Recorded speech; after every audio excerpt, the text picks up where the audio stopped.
بسم الله الرحمن الرحیم. السلام علیکم و رحمت الله و برکاته. شاه محمود واقع پیم ساسی په درانه خدمت کې محترم استادانو ګرانو شاګردانو د نن ورځې درس مو د څلورم سیم د درې په 9مه صفحه کې عنوان ده صابر.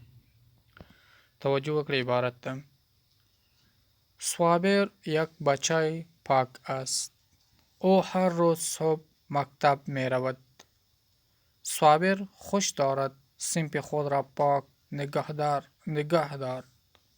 صابر صنف اول را خلاص کرد. صابر توجه وکړئ معنا ته. صابر یک بچه پاک است. صابر یو پاک هلک دی.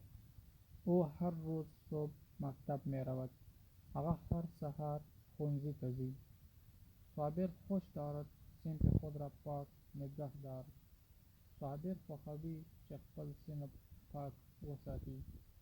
صابر صنف اول را خلاص کرد. صابر د اول صنف نه فارغ شو. محترم دوستانو، زه کوم تاسو پر پاک الله سپارم. د الله په امان.